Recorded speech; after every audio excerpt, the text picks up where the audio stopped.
Swayam Prabha. Digital India. Educated India.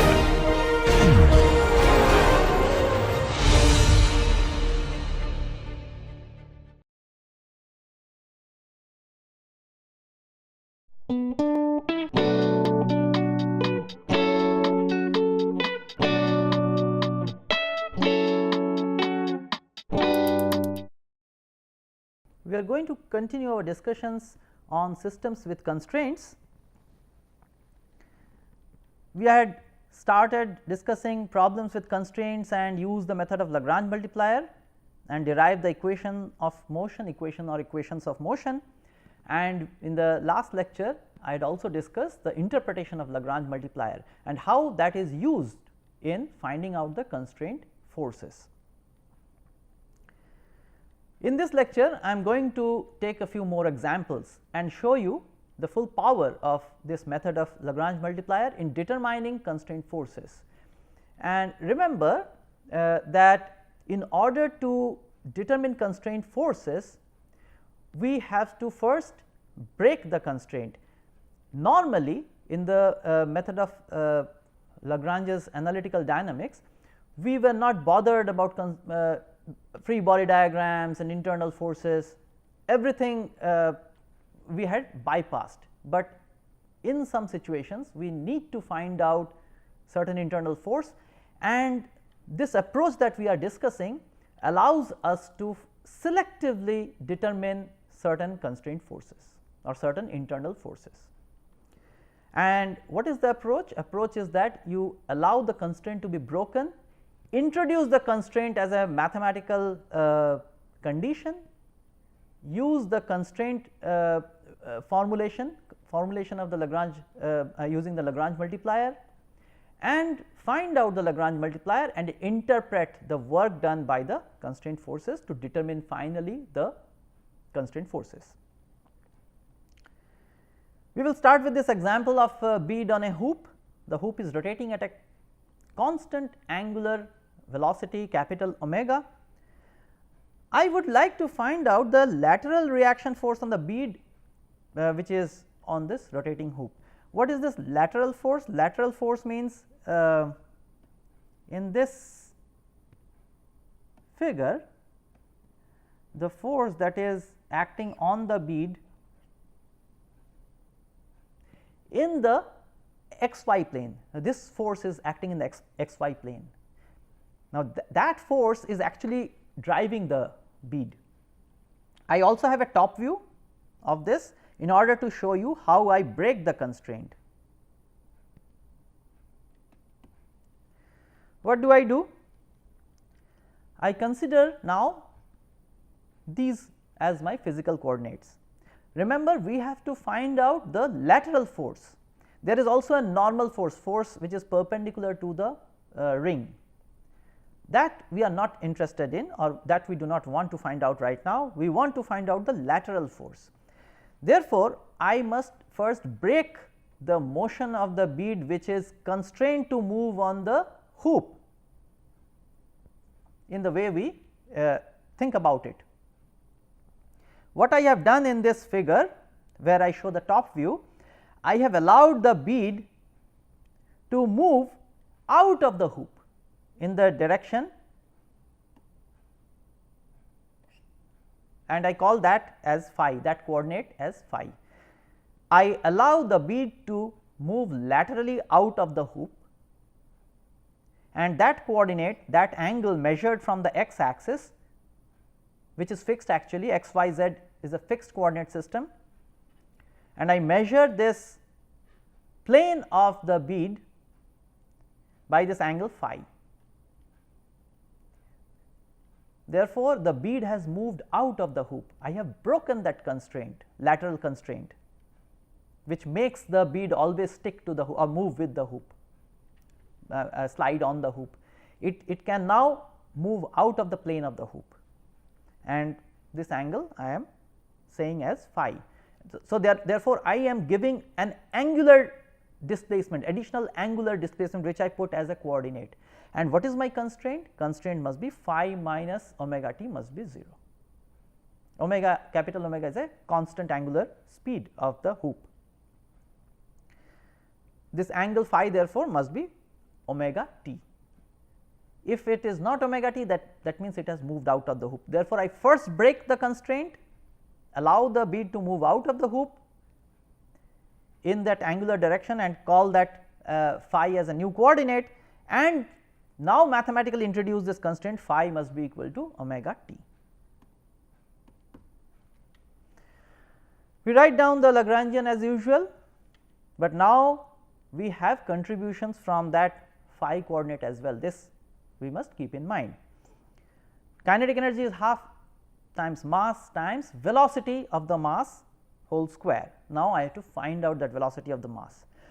First, I start from the position vector of that mass point in the coordinate system shown. This is straightforward to write. Here, rather than phi is equals to omega t, I have introduced this phi, right. Now, that gives me, that gives the bead a freedom to move in the phi coordinate direction.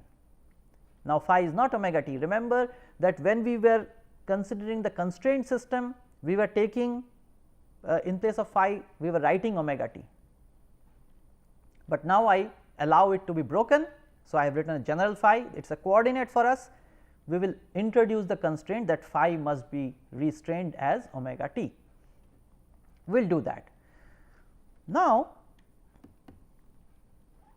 velocity I can find out. So, this is the velocity. Now, phi gets derivated as usual. I have expressions of phi dot in my velocity, and therefore, velocity of the mass whole square is this expression r square theta dot square plus r square phi dot square sin square theta. This is the velocity square, and therefore, now I have the kinetic energy with me. Potential energy is as usual, because phi does not change the potential energy of the system. Phi does not change the potential energy of the system, but theta does. Therefore, we have only theta dependence. We have the Lagrangian now. We start with this Lagrangian and the constraint. Our governing equations, we have derived this general form of our governing equations. We have two coordinates, therefore, two equations corresponding to each. First equation is corresponding to phi, second is to theta, and additionally we have this constraint. We have three equations in three unknowns, phi, theta and lambda. We will start one by one with the phi coordinate first. We find out this del L del phi dot and d dt of that.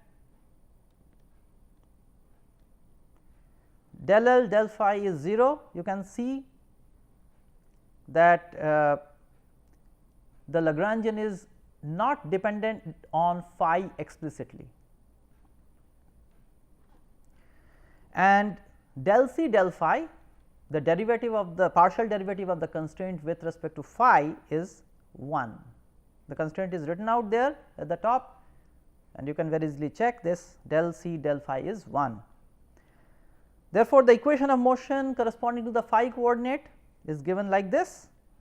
I leave the details to you to fill out. Then we move over to the theta equation.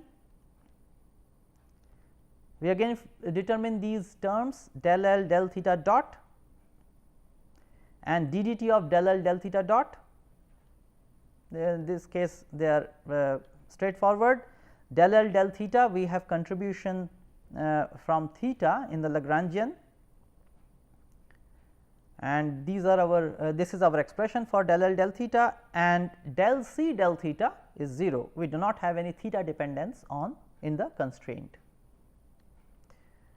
Therefore, equation of motion in the theta coordinate direction is this, which we can simplify a little bit more to get it closer to the pendulum equation. There is an additional term, of course, the second term. Okay. So, what do we have? We have the equation of motion corresponding to the phi coordinate, which is the first equation and which also involves the Lagrange multiplier. Second equation is the equation of motion corresponding to the theta coordinate, and finally, we have the constraint we follow our usual steps. We start derivating the constraint and using it in the equation of motion finally to solve lambda. Our main goal is to solve lambda. Therefore, substituting this expression of phi and theta double dot in the first equation, so we can find out phi double dot etc. Phi double dot is actually 0. If you see this, phi double dot is 0, phi dot is omega.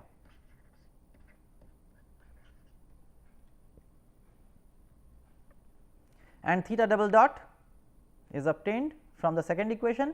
All those things I will substitute in my first equation. Phi double dot of course is 0, rest of it gives me lambda directly.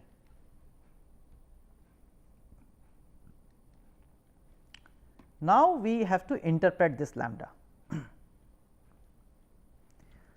Work done by the constraint force is given by lambda delta c. This is our term in the in our statement, a variational statement from where we derive the equation of motion. This is the work done, this has dimensions of work or energy lambda delta c, and that must be equal to the generalized constraint forces dot the corresponding variation of the coordinates.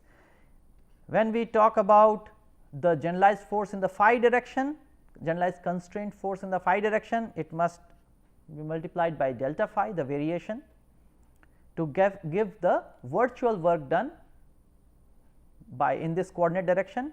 Similarly, delta c theta is the generalized constraint force in the theta direction, in the theta coordinate direction, that must be multiplied by the variation of the theta to give us virtual work done by the constraint force in the theta direction. And if you look at this expression of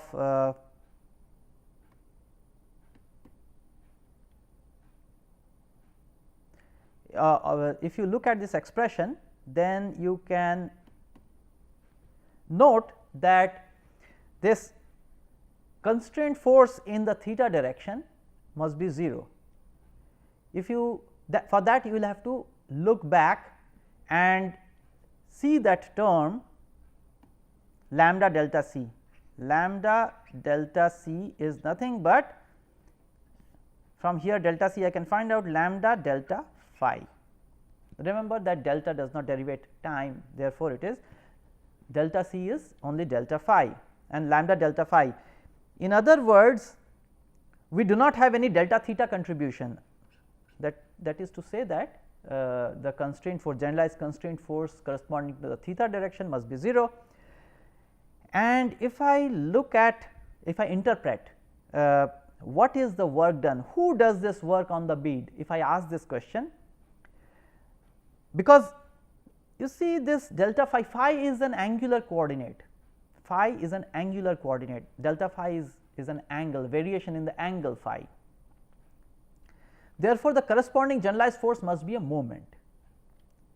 That is what I have written, moment of the lateral force about the axis of rotation. This, how is this moment being produced? It is the moment about the axis around which theta is being measured, about which theta is being measured, which is the z axis, which is our z axis.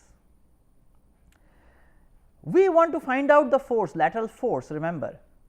Now, this lateral force produces a moment about the z axis, and how do I find that?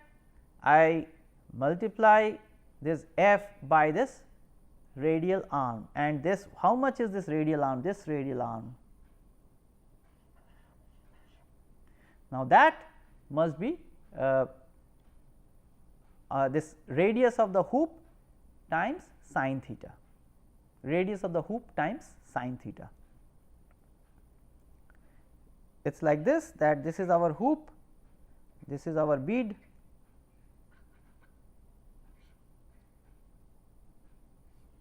this is our angle theta. Therefore, this distance must be r sin theta.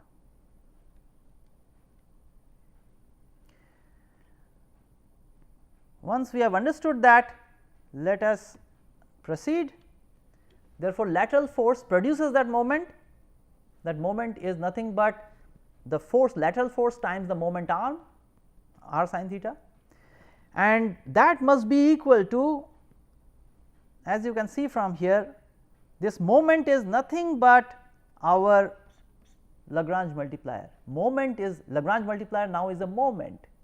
Lagrange multiplier here has the dimensions of moment. Now, how do I find out force from here? From this condition I can find out the lateral force, and how much is that? It is 2 m r omega theta dot cosine theta. This is our lateral force. Now, here in this example I want to point out once again, the Lagrange multiplier has dimensions of moment, and the force it has dimensions of moment because the corresponding coordinate is an angular coordinate. What gives me the work by the constraint force? So, if it is if the angle if the coordinate is an angular coordinate, then the corresponding generalized constraint force must be a moment, and from there we found out the lateral force. Therefore, we have our equation of motion, only theta is our coordinate actually. Remember that we have derived this equation of motion for the hoop on the rotating for the bead on the rotating hoop. This is our equation of motion, and now in addition we have also found out the lateral force. You can also find out the radial force, and that I will leave to you. How you break the constraint? You have to break the radial constraint to find out the radial force.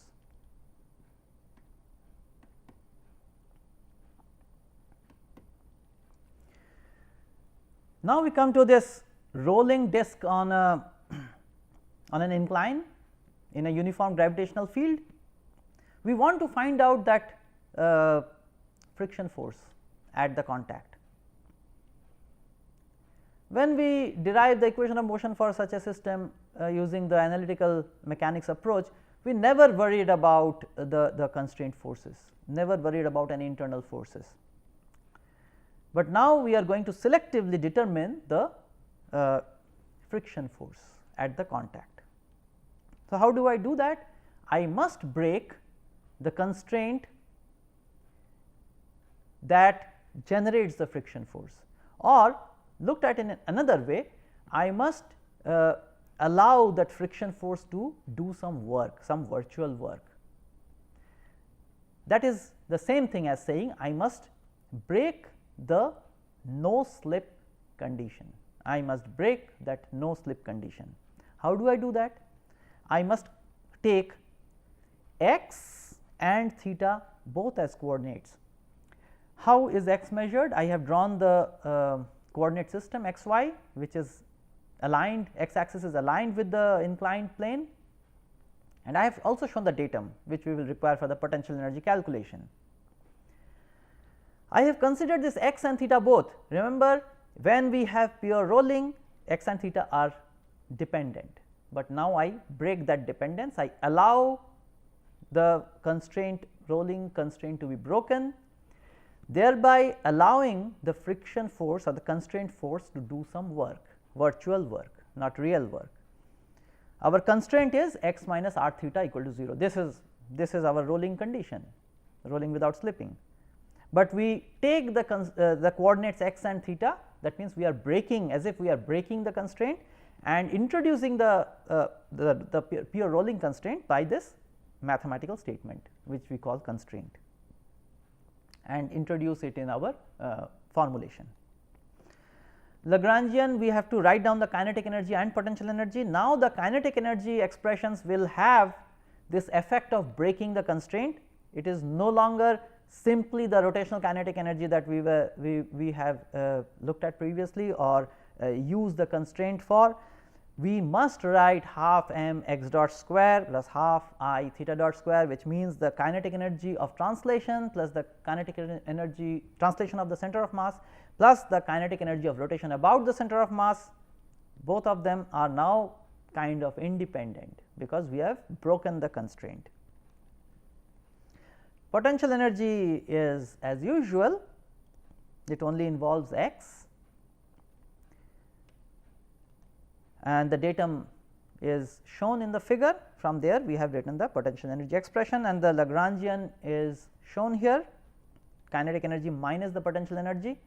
Therefore, we have this Lagrangian and the constraint, rolling constraint. Our governing equations, this we have derived and used many times. These are our governing equations of motion corresponding to the x coordinate and theta coordinate, and with that I also have the rolling constraint, x minus r theta is 0. We have these 3 equations involving 3 unknowns, x, theta and lambda. We will look at it one by one. The x coordinate first, del L del x dot, straightforward, d dt of that is simple, del L del x, and del c del x is 1. The constraint is written out there at the top.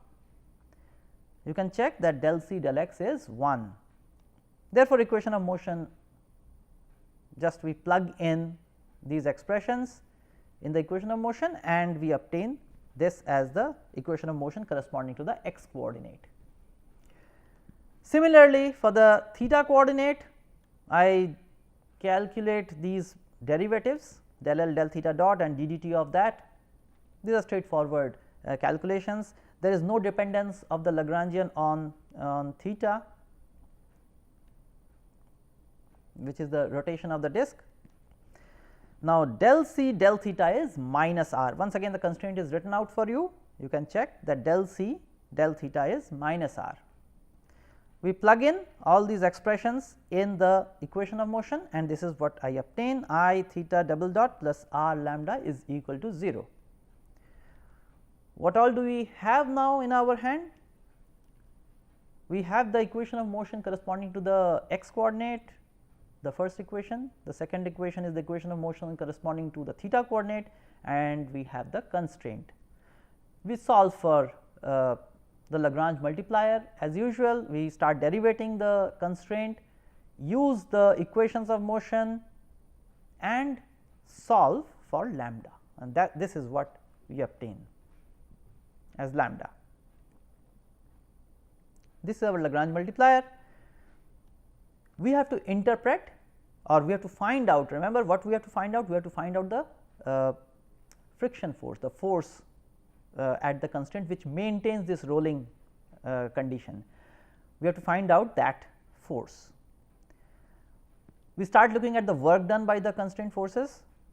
Remember that lambda delta c has dimensions of energy or work, and if you write down what is lambda delta c you can easily write it is delta x minus r delta theta. So, lambda delta c is this, and that must be equal to, in terms of our generalized constraint forces, must be equal to the generalized constraint forces in the x direction delta x, which is the work done by that generalized force, and the generalized constraint force in the theta direction times delta theta, which is the virtual work done by the force component corresponding to the theta direction. And now I compare and find out what are these forces, and now we have to also look at which is that force which is maintaining this rolling condition. This is the friction force. I have drawn the constraint force diagram. This is not a free body diagram, this is the constraint force diagram. I have only shown the constraint force which we are interested in finding out, which is this friction force F. And therefore, I have another interpretation how I find out the work done by this force, this constraint force. How do I find out the work done by this constraint force? I find out what is the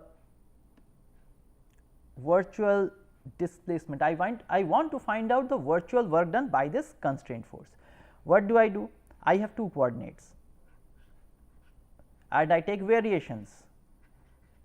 If I give a small displacement, variational displacement, so delta x in my x coordinate direction, what will be the work done? Notice we have to take dot product of the constraint force vector and the variational displacement vector.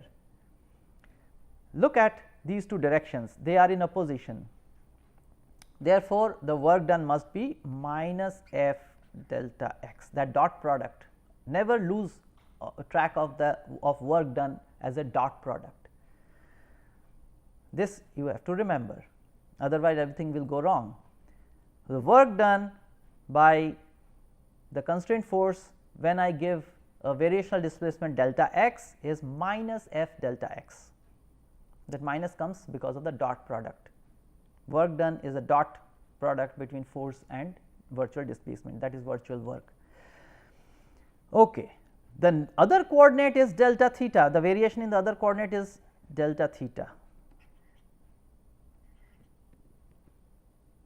This, and this is the direction we have considered throughout. What will be the work done by this force F corresponding to this variation delta theta? Remember, F is a force, whereas delta theta is an angular displacement. Therefore, to have dimensions of work I must have moment because of this force. How do I find out moment? I take the arm, find out the moment. So, r times f delta theta, and now you note that the moment and the variational displacement delta theta are in the same direction. Therefore, the work done must be, and that must be the complete work done, virtual work done by the constraint forces. Now, that is what I am going to use, minus f delta x plus r f delta theta, from where I can actually interpret. What do I interpret? What do I interpret from here? That my constraint force, that friction force F must be minus lambda. Here lambda has the dimensions of force. F must be equal to minus lambda, and lambda's expression we know. So, this was our friction force, the constraint force.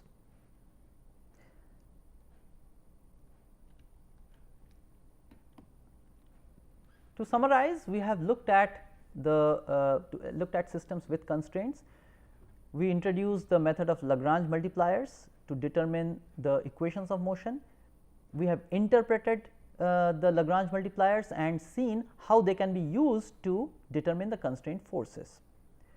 Once again, to recapitulate, what do we do to find out, to selectively find out certain internal force or constraint force? We break the constraint, we introduce additional coordinates which imply breaking of certain constraint, which force I want to find out. We break that constraint by introducing coordinates, and this we can do selectively, unlike in Newton's approach. Then we allow this constraint forces to do work, we find out Lagrange multiplier and write down the force the virtual work done by the constraint forces, interpret it in terms of the internal force that we have in the system, and finally obtain the internal force, and that is found to be proportional to the corresponding Lagrange multiplier. With that, I will conclude this lecture.